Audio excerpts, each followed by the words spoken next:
Eles a jogaram na tempestade à própria sorte, achando que ela era apenas lixo. O que eles não sabiam é que, ao empurrá-la para a lama, eles a estavam empurrando direto para uma fortuna esquecida. Esta é a história da menina muda que encontrou um império enterrado na sujeira e usou cada moeda de ouro para comprar a justiça mais elegante que o mundo já viu. Era a primeira coisa que Lúcia sentia quando acordava, e a última que sentia antes de desmaiar de exaustão. A fuligem não era apenas sujeira, era uma segunda pele. Ela cobria seus braços finos como gravetos, entranhava-se sob suas unhas quebradas e formava uma máscara cinzenta em seu rosto, escondendo a palidez de uma criança que não via a luz do sol há semanas. Lúcia estava de joelhos. O chão de madeira da estalagem O Corvo Branco era áspero, cheio de farpas que pareciam odiar sua pele. Ela esfregava, esfrega, molha o pano, torce a água suja, esfrega de novo. O ritmo era hipnótico, mas brutal. A estalagem estava cheia naquela noite. Homens grandes, cheirando a tabaco barato e cerveja azeda, riam alto, batendo canecas de estanho nas mesas. O som era ensurdecedor para qualquer um, mas para Lúcia, que vivia trancada no silêncio de sua própria garganta, o barulho era uma vibração física. Ela sentia as risadas no assoalho, vibrando contra seus joelhos doloridos. Ela não podia falar. Nem um som. Nem um gemido. Sua mãe, antes de morrer de febre no inverno passado, dizia que Lúcia tinha a voz dos anjos, guardada para o céu porque a terra não a merecia. Lúcia queria acreditar nisso, mas ali, agachada sob a mesa de um mercador gordo que deixava cair pedaços de carne gordurosa no chão, ela não se sentia um anjo. Sentia-se um fantasma. O cheiro. O cheiro era a pior tortura. Madame Grenda havia assado ganso naquela noite. O aroma da pele pururucada, do alecrim queimando na brasa e da gordura derretendo preenchia o salão. O estômago de Lúcia deu um nó violento. Um espasmo de dor tão agudo que ela teve que parar de esfregar por um segundo, pressionando o punho contra a barriga vazia. Faziam 2 dias. 2 dias desde que Grenda lhe dera a última carcaça de peixe para roer. De repente, uma bota pesada bateu em seu ombro.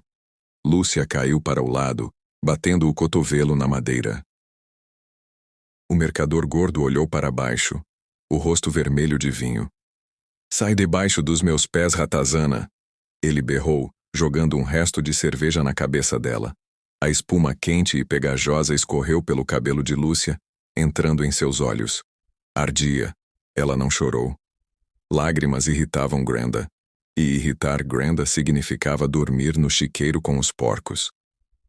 Lúcia rapidamente se curvou em um pedido de desculpa silencioso, limpando a cerveja do chão com seu próprio vestido, já imundo. "Grenda!" o homem gritou. "Sua criada muda está incomodando os clientes."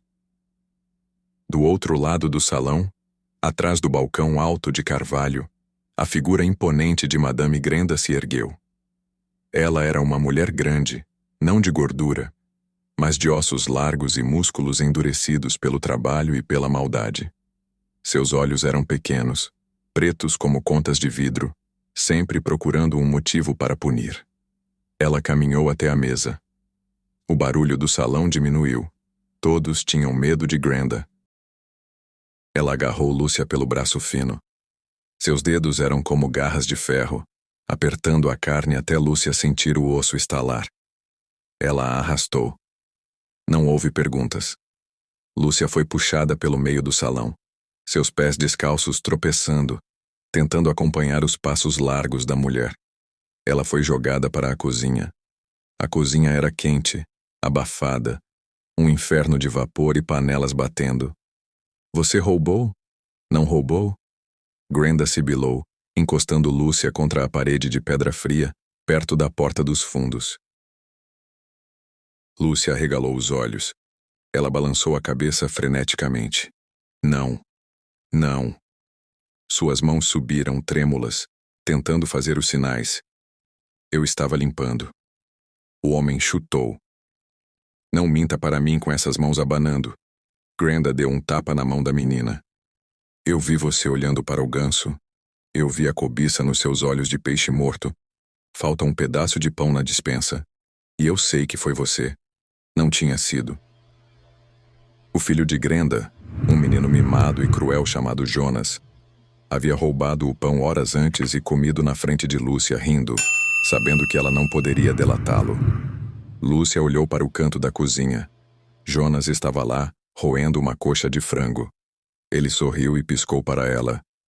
A injustiça queimou no peito de Lúcia mais forte que a fome. Ela abriu a boca, um reflexo inútil, tentando formar a palavra ele. Mas apenas um sopro de ar saiu. O silêncio era sua prisão. O silêncio era sua condenação. Eu estou farta, Granda disse, a voz perigosamente calma. Farta de alimentar uma boca inútil que não pode nem agradecer. Farta de ver essa sua cara de miséria espantando meus clientes. Granda caminhou até a porta dos fundos. A chuva lá fora soava como pedras caindo no telhado. O vento uivava como uma besta ferida. Ela abriu a porta. O frio invadiu a cozinha instantaneamente, matando o calor do forno. A chuva entrou em rajadas, molhando o chão de pedra. Fora. Granda apontou para a escuridão. Lúcia paralisou. Ir lá para fora naquela noite, sem casaco, sem sapatos, era uma sentença de morte. Ela se ajoelhou. Agarrou a barra da saia de Granda. Beijou o tecido sujo. Por favor, ela implorava com os olhos. Por favor, eu durmo no chão. Eu não como. Eu trabalho mais. Não me jogue na escuridão. Granda olhou para baixo. Não havia compaixão. Havia apenas nojo. Solte-me, animal. Com um movimento brusco, Granda chutou. A bota de couro rígido acertou o peito de Lúcia bem no externo. O ar saiu de seus pulmões com um som agonizante. O mundo girou. Lúcia voou para trás, passando pela porta aberta. Suas costas bateram na lama. O impacto foi gelado e úmido. A água da poça entrou em suas narinas. Ela tossiu engasgando com o barro. Ela tentou se levantar, mas a porta já estava se fechando. Através da fresta que diminuía rapidamente, ela viu o interior da cozinha pela última vez. O fogo dourado do forno. O cheiro de comida. A luz. E então o estrondo. Bam! A porta bateu. O som da tranca girando foi alto, metálico, definitivo. Lúcia correu até a porta. Bateu na madeira com os punhos pequenos. Bateu até os nós dos dedos sangrarem. Bateu até não sentir mais as mãos. Ninguém veio. A chuva aumentou. Não era uma chuva comum. Era um dilúvio bíblico, uma parede de água que a empurrava para baixo. Lúcia encostou a testa na madeira molhada da porta. E ali sozinha, cercada pelo barulho da tempestade, ela gritou. Ela gritou com toda a força de sua alma. Mas nenhum som saiu. Apenas as lágrimas quentes desceram, misturando-se à chuva fria que lavava seu rosto, mas não lavava sua dor. Ela olhou para a escuridão da estrada. A floresta negra a aguardava. Ela não tinha escolha. Se ficasse ali, morreria de frio antes do amanhecer. Se entrasse na floresta, talvez morresse devorada. Mas a morte na floresta parecia mais digna do que morrer na porta da mulher que a odiava. Lúcia deu o primeiro passo na lama. A lama engoliu seu tornozelo, puxando-a para baixo. Ela puxou o pé. Deu outro passo. A jornada havia começado, e o inferno estava apenas abrindo seus portões. Lúcia não andava. Ela lutava contra o chão. A estrada de terra que levava à floresta havia desaparecido. No lugar dela, existia apenas um pântano de lama negra e viscosa. A cada passo, o barro engolia seus pés descalços até os tornozelos, sugando-a para baixo com um som obsceno, clop, clop, como uma boca faminta que se recusava a soltá-la. Ela precisava levantar os joelhos na altura do peito para conseguir dar o próximo passo. Suas pernas, finas e sem músculos, queimavam pelo esforço. O ácido lático inundava suas coxas, gritando para que ela parasse. Mas parar significava morrer. Ela olhou para trás uma única vez. A luz da estalagem era agora apenas um ponto amarelo distante. Uma estrela morrendo na neblina. Aquela luz significava calor. Significava a lareira onde as toras de carvalho estalavam. Mas aquela luz também significava o punho de Grenda. Lúcia virou o rosto para a frente. Para a escuridão. O vento mudou. Até aquele momento, a chuva caía reta. Mas agora, o vento norte decidiu descer das montanhas. Ele não soprava. Ele cortava. Era uma lâmina invisível e gelada que atravessava o tecido fino do vestido de Lúcia, como se ele não existisse. O tecido molhado, que antes apenas incomodava, agora se transformava em uma armadura de gelo. Ele colava nas costas dela, roubando o pouco calor que restava em seus órgãos vitais. A dor começou nas extremidades. Primeiro, as pontas dos dedos das mãos. A sensação não era de frio, era de esmagamento. Parecia que alguém estava martelando suas unhas com pequenas pedras. Lúcia olhou para suas mãos. Na pouca luz da lua que tentava furar as nuvens, ela viu que seus dedos estavam brancos, serosos, curvados como garras de um pássaro morto. Ela tentou fechar o punho para bombear sangue. Nada. O comando saiu do seu cérebro, mas se perdeu no caminho. Seus dedos não obedeceram. Estavam rígidos. Mortos. O pânico subiu por sua garganta. Se ela perdesse as mãos, como falaria? Suas mãos eram sua voz. Sem elas, ela seria duplamente muda. Lúcia enfiou as mãos sob as axilas, tentando desesperadamente encontrar algum calor em seu próprio corpo. Mas seu corpo já não tinha calor para dar. Em seguida, veio o tremor. Não era um arrepio comum, daqueles que sentimos quando saíamos do banho. Era uma convulsão violenta que vinha de dentro da medula óssea. Seus ombros sacudiam para frente e para trás em um ritmo frenético. Suas costelas batiam umas nas outras, doendo a cada espasmo. E os dentes. O som era alto dentro da cabeça dela. Tec, tec, tec, tec, tec. Um castanholar incontrolável.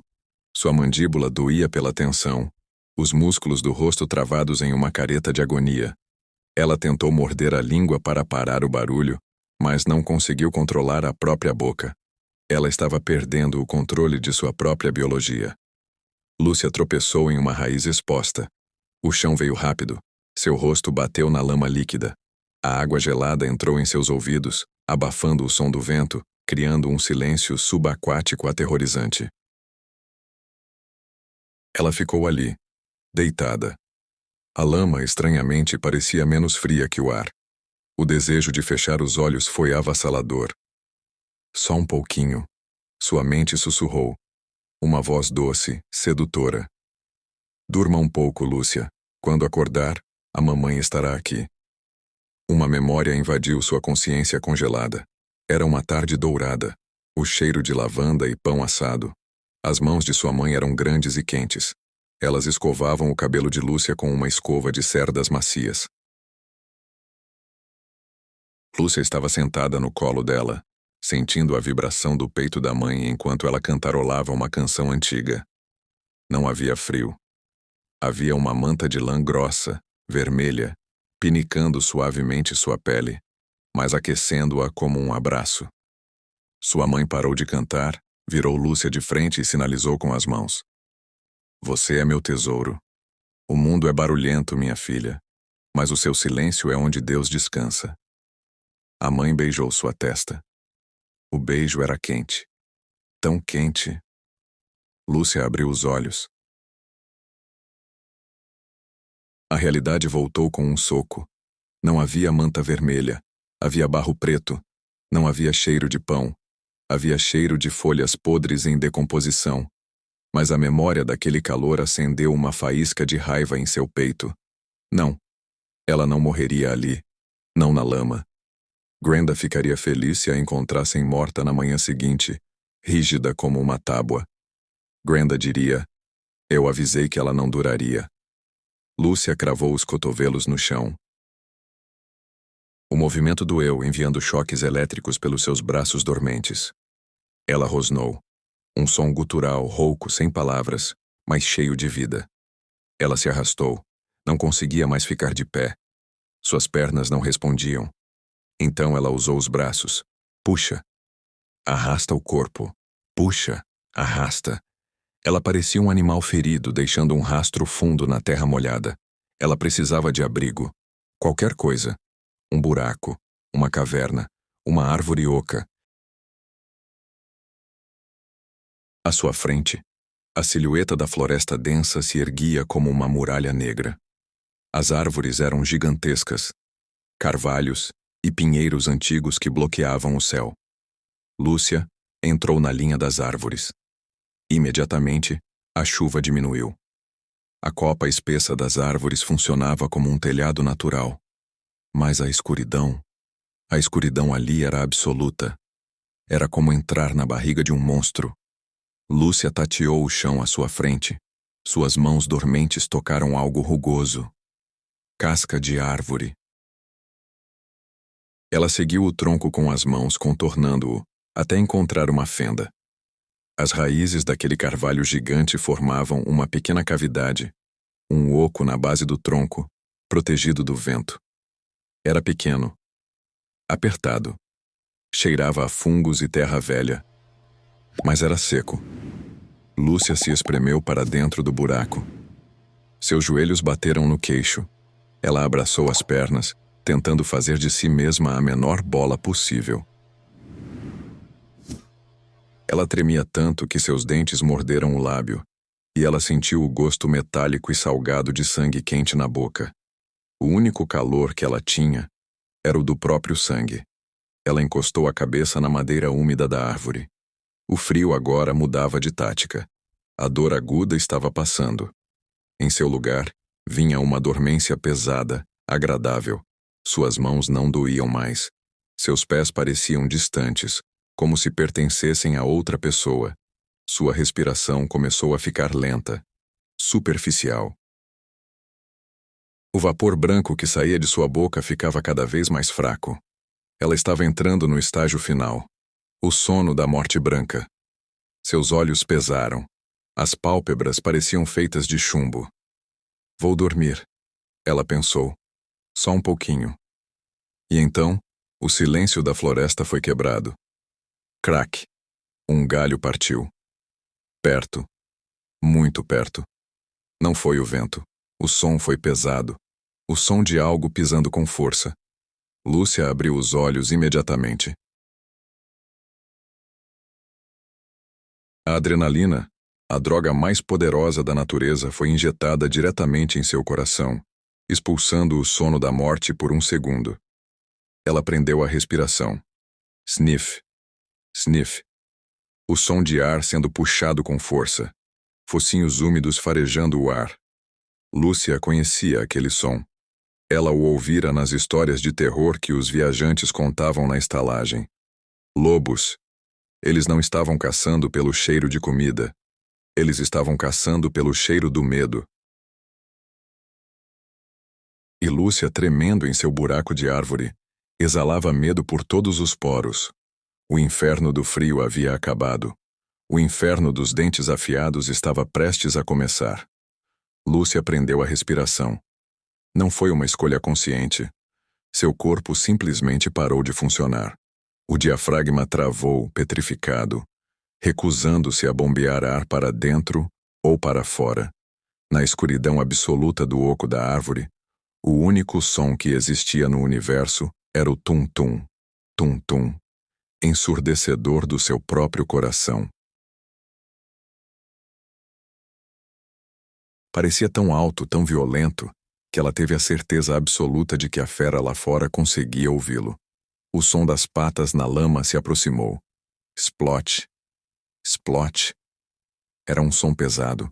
Não era um esquilo ou uma raposa. Era algo com massa, com músculos, com peso suficiente para esmagar ossos. O cheiro chegou antes da visão. O vento, traiçoeiro, soprou para dentro do esconderijo, trazendo uma lufada quente e nauseante. Cheirava a pelo molhado, a sangue velho e a algo mais profundo. Cheiro de morte. Aquele odor almiscarado e azedo que os animais carregam quando não tomam banho há uma vida inteira, misturado com o hálito de carne crua em decomposição. Lúcia apertou as pálpebras com força, como se fechar os olhos pudesse fazê-la desaparecer. Crac! Uma pata pesada esmagou um galho seco a menos de 1 metro da entrada de seu refúgio. A curiosidade do predador era uma coisa terrível. Lúcia sentiu a vibração no chão de madeira onde estava sentada. O animal estava farejando a base da árvore. Sniff. Sniff. O som da respiração da besta era úmido, ruidoso. Lúcia podia ouvir o ar entrando e saindo das narinas dilatadas, filtrando os odores da floresta, separando o cheiro da chuva, o cheiro da terra e o cheiro dela. O medo fez algo estranho com Lúcia. Ele não a fez chorar. Ele a paralisou. Mas no fundo de sua garganta, um grito começou a se formar. Era um grito primal, instintivo. Saia daqui! Socorro! O grito subiu pelo esôfago, rasgando seu peito, desesperado para sair. Mas quando chegou às cordas vocais, morreu. Lúcia abriu a boca na escuridão, os lábios esticados em um ó de pavor absoluto. Ela empurrou o ar com toda a força de seus pulmões. Ah! Apenas um sopro. Um chiado patético, inaudível, como o som de uma folha seca sendo arrastada pelo vento. A impotência foi pior que o medo da morte. Se aquele lobo a pegasse, se ele começasse a rasgar sua carne viva, ela morreria em silêncio. Ninguém ouviria seus apelos. Ninguém ouviria sua dor. Ela seria apagada do mundo sem emitir um único som de protesto. Essa constatação foi um abismo que se abriu dentro dela. De repente, a luz da lua encontrou uma brecha nas nuvens tempestuosas. Um feixe de luz prateada cortou a escuridão da floresta como uma lâmina e iluminou a entrada do oco da árvore. Lúcia viu. Não era um lobo qualquer. Era enorme, com o pelo cinzento eriçado e colado ao corpo magro. Mas foram os olhos que congelaram a alma da menina. 2 olhos amarelos, vítreos, fixos nela. A fera a viu. O animal abaixou a cabeça encarando-a dentro do buraco. Seus lábios pretos se repuxaram para cima, revelando dentes amarelados e longos, gotejando saliva espessa. Um rosnado baixo começou na garganta dele, uma vibração que Lúcia sentiu em seus próprios dentes. Grrr. Era o fim. Lúcia sabia. Ela encolheu as pernas, escondendo o rosto nos joelhos, esperando a mordida, esperando a dor. Ela rezou, não com palavras, pois não as tinha, mas com imagens. A imagem de sua mãe sorrindo, a imagem de um prato de sopa quente. O lobo flexionou as patas traseiras, preparando o bote. Bam! Um estrondo sônico rasgou o céu. Um trovão. Não. Um raio. Ele caiu tão perto que o cheiro de ozônio e madeira queimada invadiu o ar instantaneamente. A luz branca cegante transformou a noite em dia, por 1 milésimo de segundo. A árvore ao lado explodiu em chamas e lascas. O lobo, pego de surpresa pelo terror divino da natureza, ganiu como um filhote assustado. O instinto de autopreservação superou a fome. A besta girou sobre as patas traseiras e disparou para dentro da mata, fugindo do fogo e do barulho. Lúcia ficou, o coração batendo tão descompassado que doía.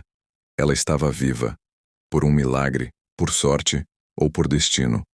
Ela estava viva. A noite se arrastou. Cada hora parecia um século.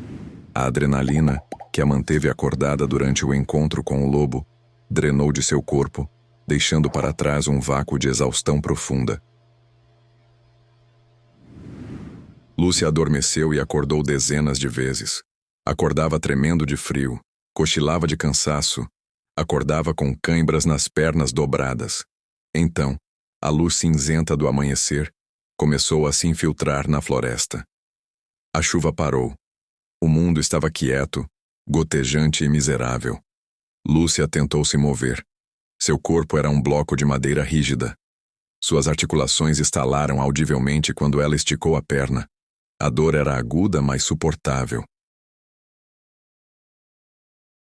O que não era suportável era a nova tortura que o amanhecer trouxera. A fome. Não era a fome que ela sentia na estalagem, aquela fome chata e constante. Aquilo era diferente. Seu estômago parecia ter colapsado sobre si mesmo. Era como se houvesse um punho fechado dentro de sua barriga, torcendo suas entranhas como se torce um pano molhado. Ácido.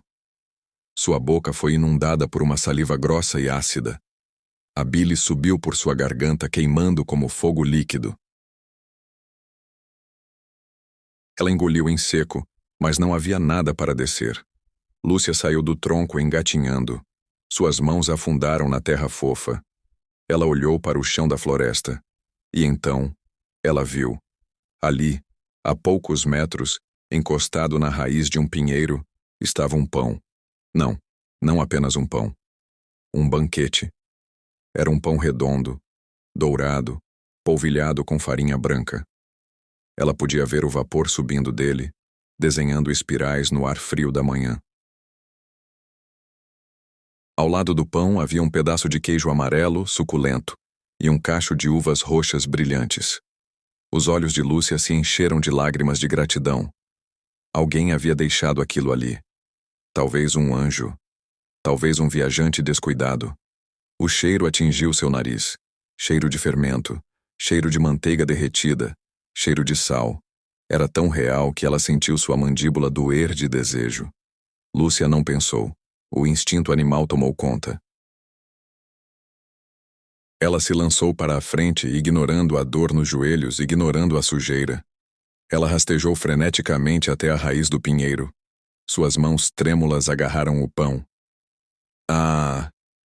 Ela soltou um gemido sibilado de prazer antecipado. Ela abriu a boca e mordeu com toda a força, esperando a maciez da massa quente. Crack! Uma dor aguda explodiu em seu dente da frente. O choque vibrou até a raiz do nervo, subindo direto para seu cérebro como um raio branco de dor. Lúcia soltou o objeto, levando a mão à boca. Ela cuspiu. Sangue e areia. A ilusão se desfez diante de seus olhos marejados. Não havia pão. Não havia queijo. Não havia uvas. Havia apenas uma pedra ovalada, coberta de musgo seco e lama. Ao lado dela, fungos venenosos e pedras menores. Ela havia mordido uma pedra. A decepção foi um golpe físico, mais brutal que o chute de Madame Grenda. Lúcia olhou para a pedra com traição. Sua mente havia mentido para ela. Seu corpo, desesperado por nutrientes, havia criado uma miragem cruel para enganá-la. Ela olhou para as próprias mãos, sujas de terra. O estômago roncou, um som longo e cavernoso, exigindo reparação. Ela precisava colocar algo para dentro. Qualquer coisa. Se não comesse, a dor a deixaria louca. Lúcia olhou para o chão. Viu um tufo de grama alta e verde crescendo perto de uma poça. Ela arrancou um punhado. As raízes vieram junto, sujas de terra preta. Ela não limpou. Não havia tempo para luxo. Ela enfiou a grama na boca.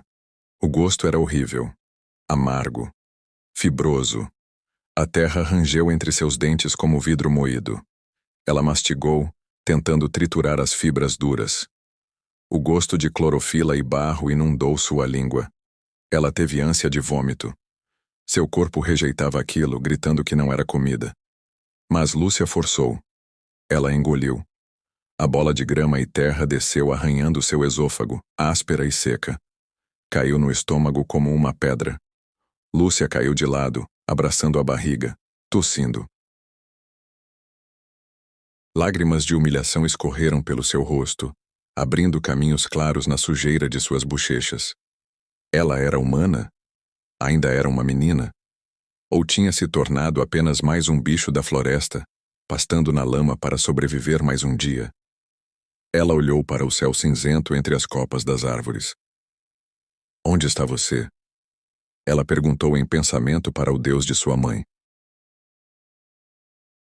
Você me deu olhos para ver o pão que não existe, mas não me deu voz para pedir o pão que eu preciso? O silêncio da floresta foi a única resposta. Lúcia fechou os olhos. A fraqueza a puxava para baixo, como um peso de chumbo amarrado aos seus pés. Ela sentiu que se não encontrasse ajuda logo, aquela seria sua última manhã. Lúcia decidiu que não levantaria mais. A terra era fria, sim, mas era estável. Diferente da vida, que a chutava de um lado para o outro, o chão a aceitava. A gravidade parecia puxá-la com carinho, convidando seus ossos cansados a se fundirem com o solo. Ela deitou a bochecha na lama. O barro entrou em seu ouvido esquerdo, abafando o som da floresta. O mundo ficou monoaural.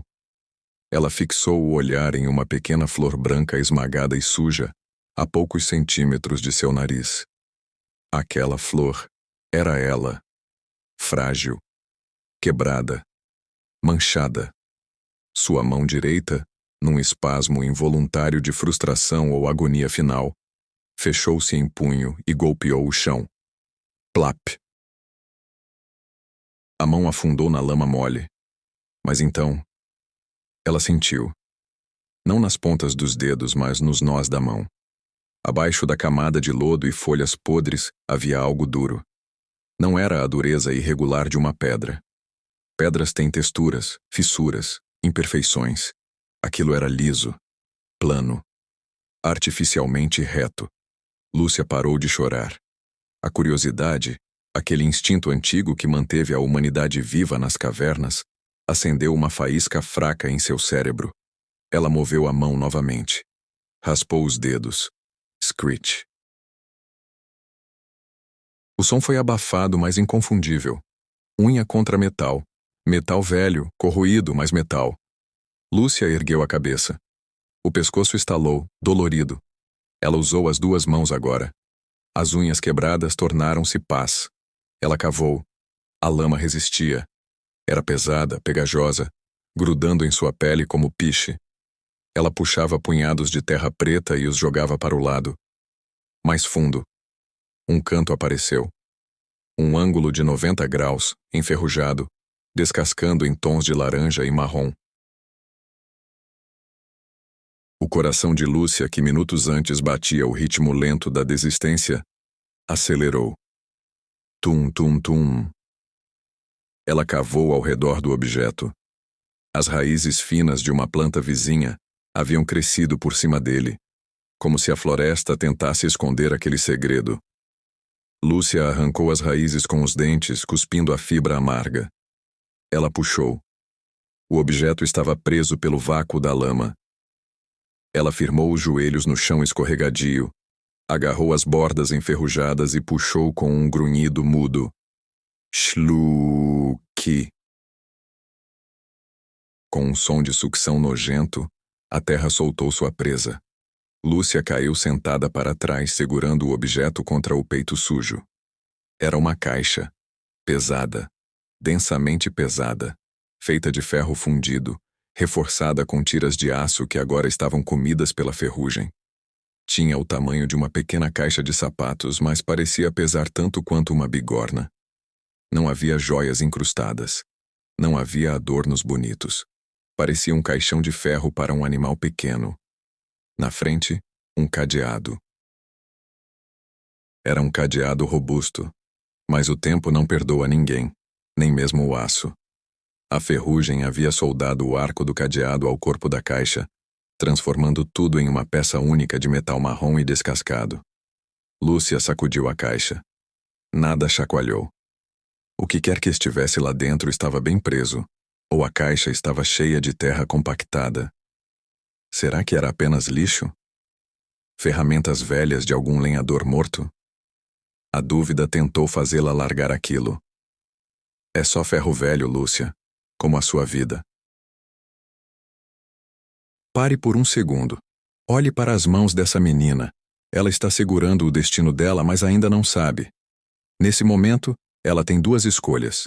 Acreditar que encontrou um tesouro ou acreditar que é apenas mais um pedaço de lixo, assim como ela foi tratada a vida toda. E você? O que você faria? Às vezes a bênção vem disfarçada de algo sujo, pesado e difícil de abrir. Se você está torcendo para que essa caixa mude a vida da Lúcia, e se você acredita que a justiça divina não falha e chega na hora certa, deixe o seu like agora mesmo. Não custa nada, mas ajuda essa história a chegar em quem precisa de esperança. Inscreva-se no canal agora. Vamos abrir essa caixa juntos. Lúcia olhou ao redor. Seus olhos varreram o chão da floresta até encontrar o que precisava. Uma pedra. Uma rocha de granito, do tamanho de um melão, com uma aresta afiada. Ela colocou a caixa de ferro sobre uma raiz grossa de carvalho, usando-a como base. Ela ergueu a pedra com as duas mãos acima da cabeça. Seus braços tremiam com o peso. Ela desceu a pedra com toda a força que a raiva e a fome lhe davam. Clang! O som de metal contra a pedra ecoou pela floresta, espantando os pássaros. O cadeado amassou, mas não abriu. Lúcia respirou fundo. O ar frio queimou seus pulmões. De novo. Clang! Faíscas voaram. Uma lasca de ferrugem saltou e cortou a bochecha dela, mas ela nem sentiu. De novo. Clang! De novo. Clang! De novo. Clang! Ela batia com fúria. Batia em Grenda. Batia no mercador que jogou cerveja nela. Batia na mãe que morreu e a deixou. Batia no silêncio. Batia em Deus. No 10º golpe, o metal cedeu. O arco do cadeado partiu com um estalo seco. Lúcia largou a pedra. Suas mãos estavam dormentes pela vibração do impacto. Ela olhou para a caixa. O cadeado quebrado pendia tristemente. Lúcia limpou as mãos no vestido sujo. Um gesto inútil, pois o vestido estava pior que as mãos. Mas era um gesto de respeito. Uma cerimônia. Ela colocou os dedos sob a tampa pesada de ferro. Levantou. As dobradiças gritaram. Nhêêêêc! Um som agudo de metal ressecado acordando de um sono de décadas. A tampa caiu para trás. Lúcia prendeu a respiração. Não houve brilho imediato. A primeira coisa que ela viu foi tecido. Veludo. Um pedaço de veludo azul escuro, quase preto, cobrindo o conteúdo. O tecido estava surpreendentemente preservado, protegido do ar e da umidade pela vedação de chumbo da caixa. Lúcia tocou o veludo. Era macio. Tão macio. Era a coisa mais suave que ela havia tocado em anos. Contrastava violentamente com a lama áspera em seus dedos. Com a ponta do indicador e do polegar, ela puxou o tecido. E então, o sol, que lutava para atravessar as copas das árvores, encontrou o que estava lá dentro. Ouro. Ouro maciço. Não eram moedas pequenas e finas como as que os camponeses usavam. Eram dobrões. Moedas espanholas antigas, grossas, irregulares, pesadas. Havia pilhas delas. Dezenas. Talvez centenas. O brilho era oleoso. Profundo. Amarelo queimado. Lúcia nunca tinha visto ouro de verdade. Ela vira cobre, vira prata suja. Mas o ouro tinha uma luz própria. Parecia que alguém havia cortado pedaços do sol e guardado naquela caixa fria. Ela pegou uma moeda. O peso. Era muito mais pesada do que parecia. O metal estava frio contra a palma de sua mão quente. Ela esfregou o polegar sobre o relevo da moeda. Sentiu o rosto de um rei barbudo, morto há séculos. A mente de Lúcia não conseguiu processar o valor. Ela não pensou em dinheiro. Ela não pensou em comprar coisas. Ela pensou em liberdade. Aquilo não era metal. Aquilo era a chave da cela. Mas enquanto seus dedos brincavam com as moedas, algo mais chamou sua atenção. No fundo da caixa, embaixo da última camada de ouro, havia um envelope. Era feito de couro fino, amarrado com um cordão de seda que já fora vermelho, mas agora era rosa pálido. Lúcia deixou o ouro cair de volta na caixa. Tling, tling. O som era musical. Ela pegou o envelope. Suas mãos tremiam tanto que ela quase o deixou cair na lama. Não. Isso não pode sujar. Ela desfez o nó do cordão de seda. Abriu a aba de couro. Dentro havia papéis. Folhas de papel grosso, de algodão, amareladas nas bordas, cobertas por uma caligrafia densa, inclinada e urgente. Tinta preta que não havia desbotado. Lúcia sabia ler. Sua mãe, filha de um professor antes de cair na desgraça, havia lhe ensinado. Lúcia lia melhor do que Madame Grenda. Ler era o refúgio de quem não podia falar. Ela alisou o papel no colo. A primeira linha dizia: para a minha filha, ou para a alma corajosa que o destino guiara até aqui. Lúcia sentiu um arrepio na nuca. Alma corajosa. Ninguém nunca a chamara assim. Chamavam-na de ratazana, de muda, de erro. Ela continuou a ler. E enquanto lia, a voz em sua cabeça não era a sua, que ela não conhecia. Era uma voz masculina, firme, mas cansada. Meu nome é Arthur de Valois. Fui general, fui herói, fui covarde. Se você está lendo isto, eu já não estou mais neste mundo. O ouro que você vê é o pagamento que recebi por trair meus princípios em uma guerra que não era minha. Eu fugi com ele, pensando que compraria a paz. Mas o ouro não compra sono, e não compra o perdão. Minha esposa morreu na fuga. Minha filha... Minha pequena Helena foi levada pela febre no dia em que cheguei a esta floresta amaldiçoada. Enterro este ouro aqui, junto às raízes da árvore onde a enterrei, porque ele é inútil para um homem que perdeu o amor. Mas para você, quem quer que você seja, talvez ele seja uma ferramenta. Não gaste com vinho. Não gaste com vaidade. O mundo é cruel com os fracos, estranho. Ele esmaga quem não tem voz. Se você encontrou isso, é porque o universo lhe deve algo. Use este metal maldito para fazer o bem. Use-o para gritar por aqueles que foram silenciados, como eu fui silenciado pela minha própria culpa. Que este ouro seja sua espada e seu escudo. Levante-se. O tempo de rastejar acabou. Assinado. Um homem arrependido. Lúcia terminou de ler. Uma lágrima, pesada e solitária, caiu da ponta de seu nariz e manchou o papel, bem em cima da palavra levante-se. Ela olhou para as moedas. Depois olhou para a floresta ao redor. Ela entendeu. Aquilo não era apenas dinheiro achado. Era uma herança, uma passagem de bastão. Aquele homem Arthur perdera a filha e a voz. Ela, uma filha sem pai e sem voz, o encontrara. Um calor começou a se espalhar pelo peito de Lúcia. Não era o calor do sol. Era o calor da dignidade. Ela fechou a caixa com cuidado. O som da tampa batendo não foi metálico dessa vez. Foi o som de um martelo de juiz batendo na mesa. Sentença dada. Ela tirou o xale esfarrapado que usava na cintura. Envolveu a caixa nele, amarrando-a firmemente às costas, como uma mochila improvisada. O peso a puxou para trás, mas ela firmou os pés. Ela apoiou a mão no tronco do carvalho. As unhas cravaram na casca. Ela empurrou o chão.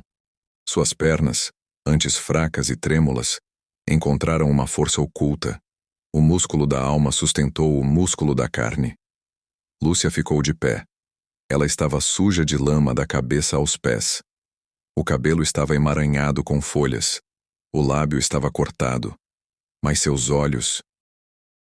Se alguém olhasse nos olhos de Lúcia naquele momento, não veria a menina muda. Veria uma tempestade prestes a desabar. Ela deu o primeiro passo em direção à estrada. Depois o segundo. Ela não estava voltando para a estalagem para pedir perdão. Ela estava indo para o mundo, para cobrar a dívida. Lúcia chegou à estrada principal quando o sol atingiu o zênite. Ela não caminhava mais como uma criança. Seus passos eram pesados, arrastados, mas firmes. O peso da caixa de ferro nas costas a puxava para trás, curvando sua espinha, mas servia como um contrapeso para sua vontade de cair. A estrada era de cascalho cinza, cortando a floresta como uma cicatriz. Ela parou. Não se escondeu. Antigamente, a Lúcia ratazana teria corrido para os arbustos ao ouvir o som de rodas, mas a Lúcia que carregava o ouro de Arthur de Valois ficou parada no meio do caminho. Cena: a carruagem negra. O som veio primeiro. O clop-clop-clop rítmico de ferraduras batendo na pedra. Depois o rangido de eixos de madeira bem lubrificados. Uma carruagem surgiu na curva. Não era uma carroça de feno. Era um veículo de transporte nobre. Madeira negra polida, tão brilhante que refletia as árvores distorcidas ao redor. Cortinas de veludo vermelho nas janelas. 4 cavalos brancos, animais magníficos que soltavam vapor pelas narinas no ar frio da manhã. O cocheiro, um homem grande com um casaco de lã grossa, puxou as rédeas ao ver a figura pequena e imunda bloqueando a passagem. "Sai da frente, moleque!" Ele gritou, erguendo o chicote. Lúcia não se moveu. Ela ergueu o queixo. Seus olhos, contornados pela sujeira preta da floresta, fixaram-se nos do cocheiro com uma intensidade que fez o homem hesitar. A porta da cabine se abriu antes que o chicote descesse. "Pare, Jonas." A voz era calma, mas carregava uma autoridade natural, como o som de um livro pesado sendo fechado. Um homem desceu. Ele era alto, magro, vestido com um terno cinza de corte impecável. Usava um monóculo preso a uma corrente de ouro e apoiava-se em uma bengala de ébano com castão de prata. Dr. Ares, o magistrado da capital. Ele caminhou até Lúcia. Suas botas de couro fino brilhavam, imaculadas, contrastando violentamente com os pés descalços, roxos e sangrentos da menina. Ele não tapou o nariz, embora o cheiro de Lúcia fosse o cheiro do pântano. Ele se abaixou, ficando na altura dos olhos dela. Ele viu a caixa amarrada às costas dela com trapos. Viu o cadeado quebrado. Mas, principalmente, ele viu a carta que ela segurava na mão direita, apertada contra o peito como um escudo. "Você achou algo que não devia, pequena?" Ele perguntou, a voz suave. Lúcia estendeu a carta para ele. O papel estava manchado de lama e lágrimas. O doutor. Ares pegou o papel com a ponta dos dedos enluvados. Ele leu. À medida que seus olhos percorriam as linhas escritas pelo general morto, sua expressão mudou. A curiosidade deu lugar ao espanto, e o espanto deu lugar a um respeito profundo. Ele olhou para a menina. "Arthur de Valois foi um grande homem que cometeu erros terríveis", disse ele, dobrando a carta com reverência. "E você carregou o peso da penitência dele por essa floresta inteira?" Lúcia assentiu. Uma vez, seca, o doutor. Ares sorriu. Não um sorriso de pena. Um sorriso de reconhecimento entre iguais. "Jonas!" Ele gritou para o cocheiro sem desviar o olhar da menina. "Abra a porta. Temos uma convidada." "Mas, senhor, ela está coberta de esterco. Vai arruinar o estofado de seda." "O estofado se troca, Jonas. A dignidade, uma vez perdida, não se recupera. E essa menina tem mais dignidade que nós dois juntos. Abra." Zoom sensorial, o choque de conforto. Entrar na carruagem foi como entrar em outro planeta. Lúcia hesitou. O interior era forrado de seda acolchoada cor de vinho. O cheiro, lá fora, cheirava a podridão e chuva. Ali dentro, cheirava a tabaco doce, couro novo e lavanda. Lúcia tentou sentar no chão, encolhida no tapete, para não sujar o banco. Dr. Ares entrou logo atrás dela. Com um gesto firme, ele apontou para o assento à sua frente. "Sente-se no banco. Quem carrega ouro de reis não se senta no chão." Lúcia obedeceu. Quando suas costas tocaram o encosto macio, seu corpo reagiu com um choque. A maciez era tanta que parecia irreal. Depois de horas de madeira dura e lama fria, O conforto era quase doloroso. Seus músculos, tensos pelo frio, começaram a relaxar contra a sua vontade. O Dr. Ares abriu um pequeno compartimento de madeira na parede da carruagem. Tirou um frasco de cristal com um líquido âmbar e um copo pequeno. Depois, abriu uma lata de biscoitos. Ele estendeu um biscoito amanteigado para ela. Lúcia pegou. Ela não engoliu inteiro como um animal. Algo na presença daquele homem a fez lembrar que ela era humana. Ela levou o biscoito à boca. A primeira mordida foi uma explosão sensorial que fez seus olhos revirarem. A manteiga derreteu na língua. O açúcar doce e cristalino estalou nos dentes. Não havia gosto de terra, não havia gosto de sangue. Havia apenas a doçura pura, limpa e civilizada.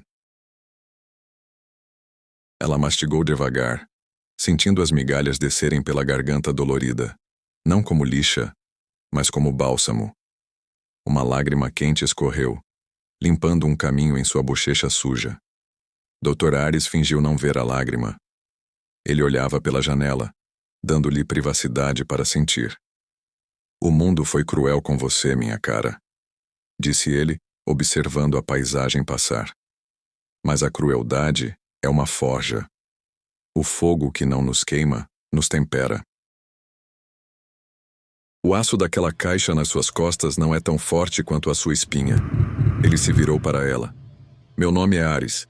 Eu ensino leis e filosofia na capital. Eu não tenho filhos. Você tem um nome? Lúcia negou com a cabeça. Ela apontou para a garganta e fez o gesto de fechado. Muda, ele constatou. Ótimo. O mundo está cheio de tolos que falam demais e dizem de menos. Talvez seja a hora de alguém ouvir. A carruagem acelerou. O solavanco suave embalou Lúcia.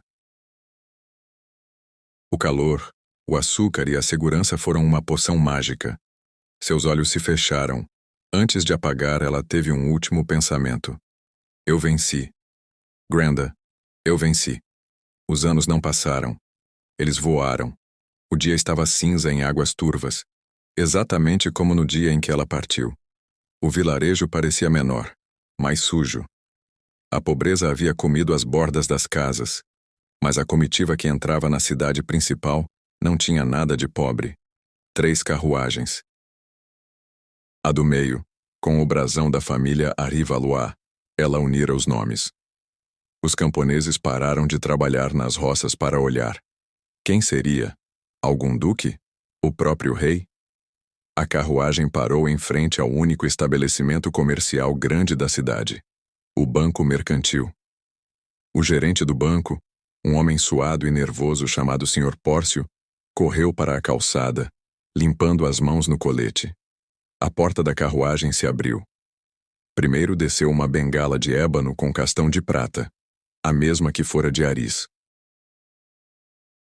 Depois desceu Lúcia. Ela usava um vestido de seda azul marinho fechado até o pescoço com botões de ouro. Um chapéu de aba larga cobria metade do rosto, deixando apenas os lábios visíveis. Lábios que nunca haviam pronunciado uma palavra, mas que agora comandavam impérios. Ela não olhou para o gerente. Ela olhou para o outro lado da rua, para a estalagem, o Corvo Branco. O prédio estava decrépito. A madeira apodrecera. O letreiro pendia por um prego enferrujado, rangendo ao vento. Nhec. Nhec. Lúcia respirou fundo. O ar tinha o mesmo cheiro de lama e fumaça de 20 anos atrás, mas ela não sentiu medo. Ela sentiu apenas a calma fria de quem segura o martelo do juiz. O gerente do banco se curvou. Milady Ares, é uma honra. Em que posso servi-la? Lúcia estalou os dedos. Seu assistente, um jovem rapaz que interpretava seus sinais, adiantou-se. A madame deseja saber, disse o assistente, quem é o proprietário das dívidas daquela estalagem do outro lado da rua. O gerente riu nervosamente. Ah, aquele chiqueiro. Pertence a uma velha, Madame Grenda, mas ela está falida. O banco vai tomar a propriedade hoje à tarde. Vai a leilão por qualquer migalha. Lúcia virou-se para o assistente e fez sinais rápidos, fluidos. O assistente assentiu e traduziu para o banqueiro. A madame não quer esperar o leilão. Ela quer comprar a dívida agora. Mas é um péssimo investimento, gaguejou o banqueiro. Lúcia tirou da bolsa um documento e colocou sobre ele, pesado e frio, um dobrão de ouro espanhol. A moeda que ela tirara da lama. Ela não está fazendo um investimento, Sr. Pórcio, disse o assistente, olhando para a patroa com admiração. Ela está comprando uma memória. Lúcia virou-se e começou a caminhar em direção à estalagem. Seus saltos batiam no calçamento com um som rítmico. Toque, toque, toque. Não era o som de passos, era o som do destino batendo na porta. Lúcia empurrou a porta da estalagem. O sino tocou. Tilintar. Aquele som. Durante 10 anos de sua infância, aquele sino disparava um gatilho de pavor no estômago de Lúcia. Significava: corra, limpe, esconda-se. Mas hoje, o som era diferente. Hoje, o sino anunciava a chegada da proprietária. O interior da estalagem, o corvo branco, era um mausoléu de memórias ruins. O cheiro de cerveja azeda e gordura rançosa impregnava as paredes de madeira escura. Poucas velas estavam acesas, economizando cera. O lugar estava na penumbra, espelhando a alma de sua dona. Não havia clientes, apenas moscas zumbindo sobre poças de vinho derramado. Atrás do balcão, uma figura curvada esfregava uma mancha teimosa na madeira. Madame Grenda. O tempo não havia sido gentil com ela. A crueldade envelhece mal. O rosto de Grenda, antes cheio de arrogância, agora era um mapa de rugas profundas e amargas. Seus cabelos eram ralos, brancos e sujos. Suas mãos, antes garras fortes que apertavam braços de crianças, agora eram nós retorcidos pela artrite. Ela ouviu a porta, mas não levantou a cabeça. Estamos fechados, ela resmungou, a voz rouca como lixa. O leilão é só às 2 horas. Voltem para o buraco de onde saíram urubus do banco. Lúcia não se moveu. Ela permaneceu parada no centro do salão, uma coluna de seda azul e dignidade silenciosa. O silêncio se estendeu. 1 segundo. 5 segundos. 10 segundos. O silêncio de Lúcia tinha peso. Ele pressionava o ar, tornando-o denso. Incomodada pela falta de resposta, Grenda finalmente levantou os olhos. Ela piscou. Seus olhos leitosos tentaram focar na figura imponente diante dela. A silhueta da dama rica contrastava violentamente com a sujeira do ambiente. Quem é você? Grenda perguntou, endireitando-se com um estalo doloroso nas costas. Se quer quarto, pague adiantado. Não aceito caridade de nobres entediados. Lúcia caminhou até o balcão.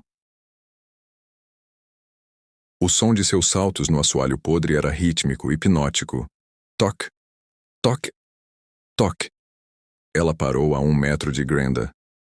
Lentamente, com a precisão de um cirurgião, Lúcia levou as mãos enluvadas à aba do chapéu.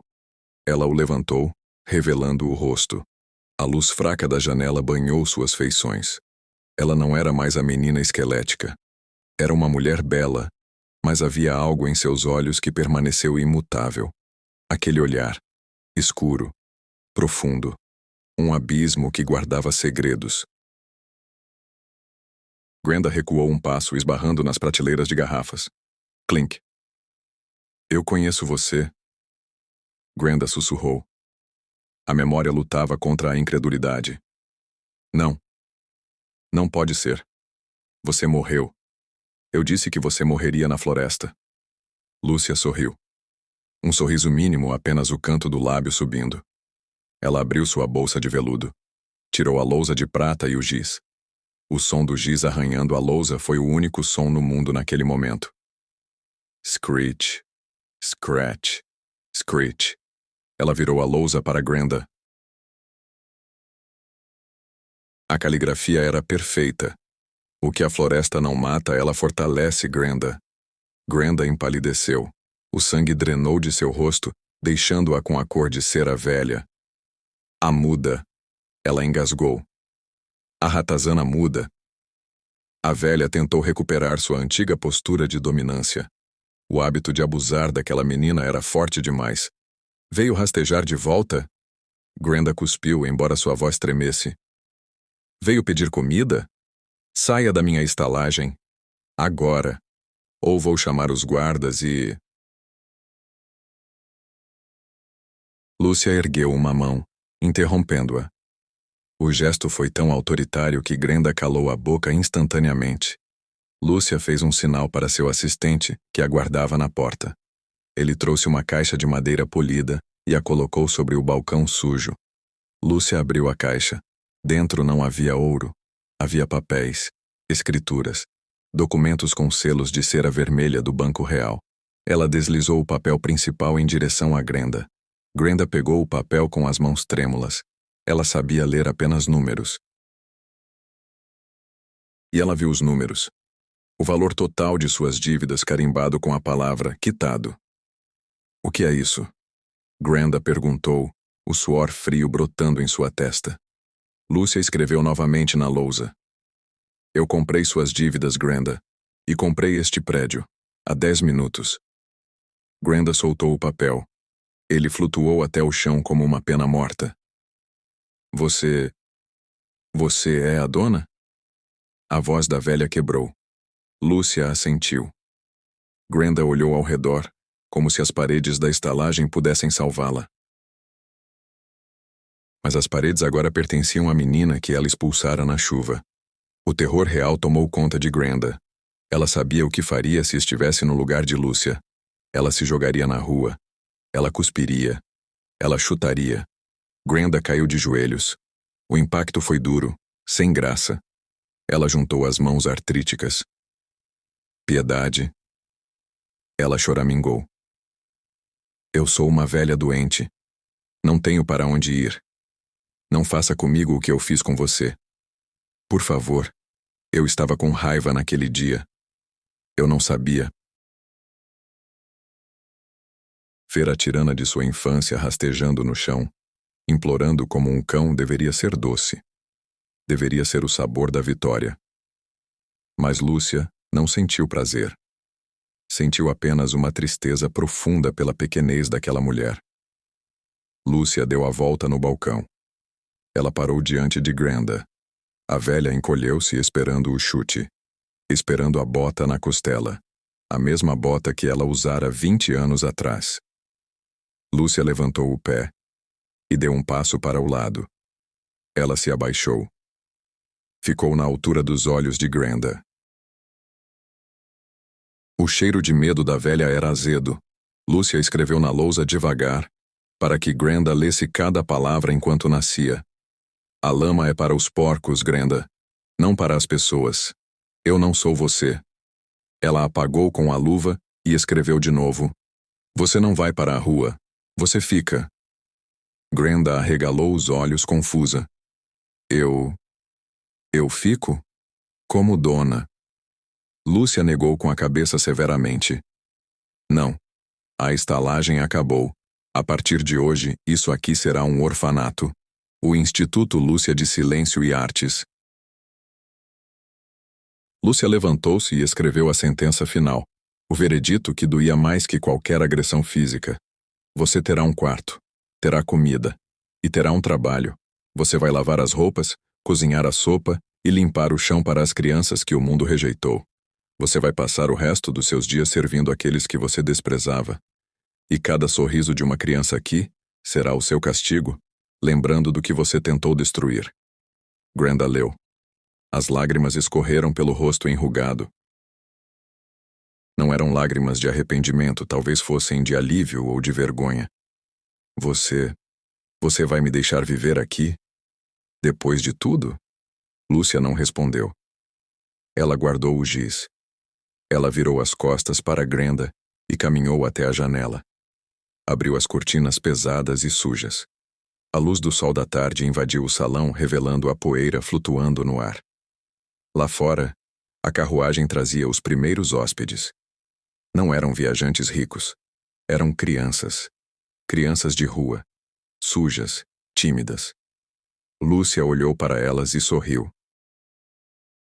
Granda, ainda de joelhos, olhou para as costas da mulher que um dia chamou de Ratazana. Obrigado. Granda sussurrou, a palavra estranha em sua boca. Lúcia não se virou. Ela não precisava da gratidão de Granda. Ela precisava apenas que o ciclo de ódio fosse quebrado.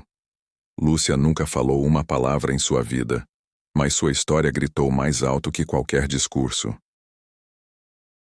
Ela nos ensinou que o verdadeiro ouro não é aquele que encontramos na lama, mas aquele que forjamos dentro de nós quando o mundo tenta nos quebrar.